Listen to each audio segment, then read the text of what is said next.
नमस्ते दोस्तों, कैसे हो आप सब। आशा करती हूँ आप सब अच्छे होंगे। आज हम बात करेंगे सोशल साइंस एनसीईआरटी पॉलिटी की क्लास 6 के चैप्टर 7 के बारे में। चैप्टर का नाम है ग्रामीण क्षेत्र में आजीविका। पिछले वीडियो में हमने इस चैप्टर के एक्सप्लेनेशन किए थे और आज हम इसके क्वेश्चन आंसर करेंगे। कैटामरेन कैटामरेन किसे कहते हैं? कैटामरेन मछुआरों की खास तरह की छोटी नाव को कहते हैं। ग्रामीण क्षेत्रों में आजीविका के क्या क्या साधन हैं? ग्रामीण क्षेत्रों में आजीविका के साधन हैं, जैसे खेती बाड़ी करते हैं। खेती बाड़ी में क्या होता है? खेत तैयार करना, रोपना, बुआई करना, निराई करना और कटाई करना, और फिर मछली पकड़ना, हस्तशिल्प, बुनाई, लोहार आदि का भी काम किया जाता है। अभ्यास। आपने संभवतः इस बात पर ध्यान दिया होगा कि कलपट्टू गांव के लोग खेती के अलावा और भी कई काम करते हैं। उनमें से 5 कामों की सूची बनाइए।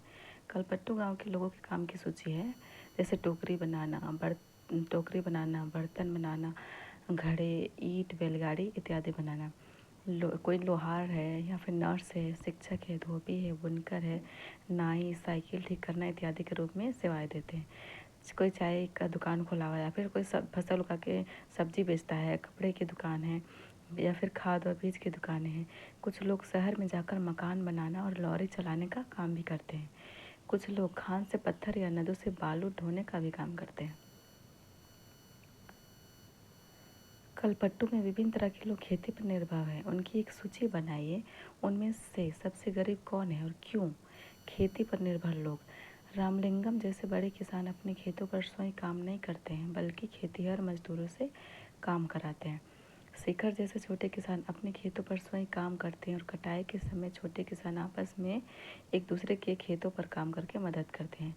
जैसे अगर मान लो शेखर का काम पहले हुआ, तो वो जिसका काम अभी नहीं हुआ है, अभी तो उस किसान से वो मदद ले सकता है और बाद में उस किसान का जब काम होगा तो उसकी मदद कर सकता है। इस तरह गांव में मिलजुल कर सब काम करते हैं।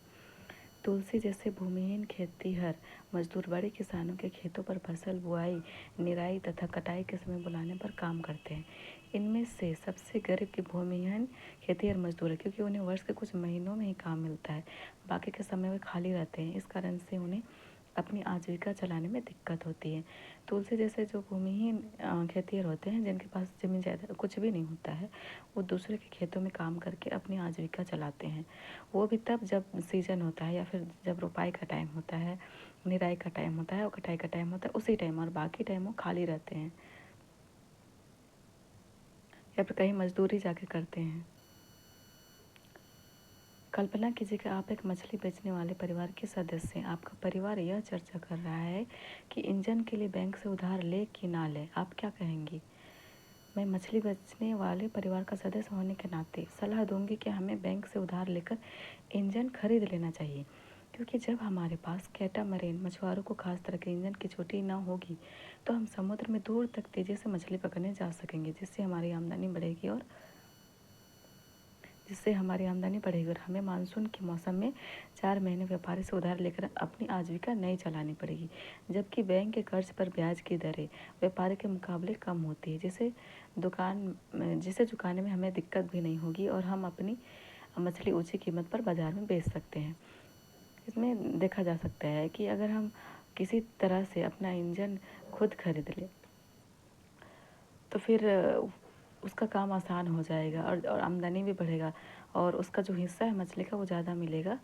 और फिर दूसरे से जो व्यापारी से वो ये ब्याज लेते हैं, वो उसके मुकाबले में अगर वो बैंक से जाकर ब्याज ले तो कर्ज ले तो उनको ब्याज की दर जो है वो कम देनी पड़ती है। तुलसी जैसे गरीब ग्रामीण मजदूरों के पास अक्सर अच्छी शिक्षा, स्वास्थ्य की सुविधाएं एवं अन्य साधनों का अभाव होता है। अपने इस किताब की पहली इकाई में असमानता के बारे में पढ़ा है। तुलसी और रामलिंगम के बीच का अंतर एक तरह की असमानता ही है। क्या यह एक उचित स्थिति है? आपके विचार में इसके लिए क्या किया जा सकता है? कक्षा में चर्चा कीजिए। यह एक उचित स्थिति नहीं है। इस स्थिति को सुधारने के लिए निम्नलिखित प्रयास किए जा सकते हैं। गरीब भूमिहीन मजदूरों के पास वर्ष के जिन महीनों में काम नहीं होता है, सरकार उनके गांव के आसपास वैकल्पिक और रोजगार उपलब्ध कराने की व्यवस्था कर सकती है। इस तरह के लोगों को सरकार आर्थिक सहायता देकर स्वरोजगार के अवसर के लिए प्रोत्साहित कर सकती है। सरकार सस्ती दरों पर बैंकों से ऋण उपलब्ध कराकर स्वरोजगार के लिए सरकार सस्ती दर पर बैंकों से ऋण उपलब्ध कराकर स्वरोजगार के लिए प्रोत्साहित कर सकती है। सरकार इस तरह के लोगों को रोजगार प्रदान करने के लिए कुटीर उद्योग भी स्थापित कर सकती है। इस तरह देखते हैं कि सरकार अगर मदद करना चाहे तो ग्रामीण क्षेत्र में जो रहते हैं लोग उनको मदद बहुत तरीके से कर सकती है। आपके अनुसार सरकार शेखर जैसे किसानों को कर टैक्स से मुक्ति दिलाने में कैसे मदद कर सकती है? चर्चा कीजिए।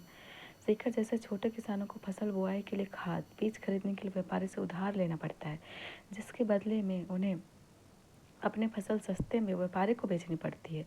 इस तरह किसान को दो तरह से नुकसान होता है। एक तो वह ऊंची ब्याज दर पर कर्ज लेता है और दूसरे उसे अपनी फसल का उचित मूल्य भी नहीं मिल पाता है। इसी कारण किसान अधिक परिश्रम करने के बाद भी अपनी आजीविका अच्छी प्रकार से नहीं चला पाता है और व्यापारी के जाल में फंसता चला जाता है।